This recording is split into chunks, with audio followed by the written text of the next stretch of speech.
Hi అండి. నేను ఈరోజు అమెజాన్ నుండి డెలివరీ అయిన ప్యాకేజ్‌ని అన్బాక్సింగ్ చేస్తున్నానండి. సో, చూసారు కదా! నేను ఏమేమి ఆర్డర్ చేశానో. ఫస్ట్ అయితే నేను కిట్టు కోసం ఫోర్త్ గ్రేడ్ మ్యాథ్ బుక్ అయితే నేను ఆర్డర్ చేశానండి.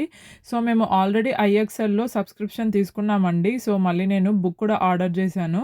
సో, హాలిడేస్ వస్తున్నాయి కదా! కొద్దిగా ఇంట్లో చేపిచ్చొచ్చు గ్యాప్ రాకుండా అనేసి. సో, తర్వాత నేను ఇక్కడ హెడ్‌ఫోన్స్ ఆర్డర్ చేశానండి. Ear phones. సో, ఇది రెగ్యులర్ పిన్నే నేను ఆర్డర్ చేశాను ల్యాప్‌టాప్ కోసము. అండ్ మీరు ఇంతకుముందు నా వీడియోలు చూసుంటే నేను వెరా బ్రాడ్లే నుండి ఒక 5 బ్యాగ్స్‌ని ఆర్డర్ చేశా కదండీ! సో, మళ్ళీ నేను ఇంకొక cotton mini dome cosmetic bag అయితే నేను ఆర్డర్ చేశానండి. సో, నా దగ్గర చిన్న పౌచ్ ఆల్రెడీ ఉంది కాబట్టి దానికి మ్యాచింగ్‌గా సేమ్ కలరే నేను ఇంకొక మేకప్ పర్స్ కూడా నేను ఆర్డర్ చేశానండి వెరా బ్రాడ్లే నుండి. సో, మేము హౌస్ మూవ్ అవుతున్నాం కాబట్టి వాక్యూమ్ స్టోరేజ్ బ్యాగ్స్‌ని ఆర్డర్ చేస్తున్నానండి. దాంట్లో బట్టలు స్టోర్ చేసుకోవచ్చు కదా! షిప్పింగ్ కోసమని.